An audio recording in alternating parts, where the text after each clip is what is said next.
Hello everyone and welcome to The No Show. I'll be your host Nathan Orenstein, and today I'm going to be reviewing Priscilla.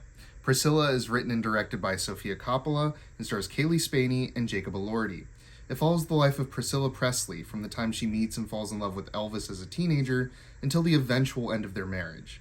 It's based on the memoir Elvis and Me by Priscilla Presley and Sandra Harmon. Another year, another Elvis movie, huh? All jokes aside, these movies couldn't be any more different.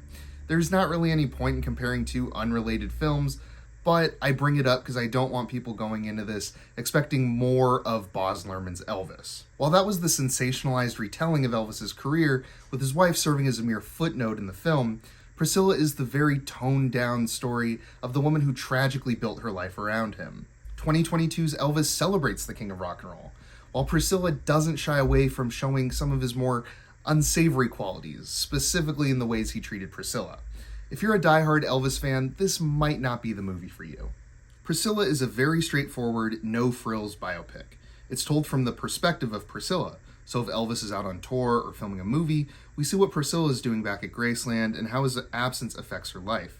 It's a film that feels very honest, presenting the unspoken bouts of grooming and abuse from Elvis as bluntly as possible. But it also doesn't make Priscilla out to be a hero protagonist or anything either. It's this honesty in the presentation of these events that makes the film feel organic. It's certainly not the dream life Priscilla had imagined with Elvis as a child, but it's not always doom and gloom either, and I think Coppola does a great job of capturing the spectrum of experiences that Priscilla went through throughout her time with Elvis. This really is a character study above anything else, and it really is interesting watching Priscilla mature and come into her own with age. I do, however, have some issues with the way the film unfolds, particularly in the presentation of its narrative. There are parts of this movie that feel like a traditional story, where there's a natural progression and a through line that follows from scene to scene. There are other parts that are presented as montages, but the majority of this movie, particularly in the second half, feels more like a scrapbook to me. Every picture in this scrapbook tells its own story, but the pictures are really only loosely connected. They're not telling a story collectively, but individually. I'm not really sure if this analogy makes much sense, but scenes are often presented in this way in Priscilla. While this might work for some people, it didn't really work for me, and the lack of a narrative through line in the second half caused some scenes to feel inessential, and the film to ultimately feel a bit long despite being less than 2 hours. Outside of this, I don't have much else to complain about. I don't think either of the leads are anything amazing, but they are both very good and sell Priscilla and Elvis well enough. The production and costume design are both fantastic, and Coppola, as is typical with her, makes some fun, anachronistic music choices.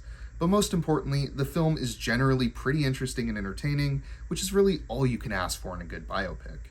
Priscilla is a simple and honest look at the ups and downs of Priscilla and Elvis Presley's relationship. It does have some narrative presentation issues in my opinion, but it does everything else well enough. It's really the honesty in the writing that makes this worth watching, even if nothing else about this film fully sold me on it. It's a good movie that does a lot of things right, but ultimately it just doesn't feel that special to me. I'm going to be giving Priscilla a 7 out of 10. If you enjoyed the review, then feel free to leave a like and subscribe if you're new. And if you've seen Priscilla already, I'd love to hear your thoughts down in the comments below. I've been Nathan Orenstein with The No Show. Thanks for watching.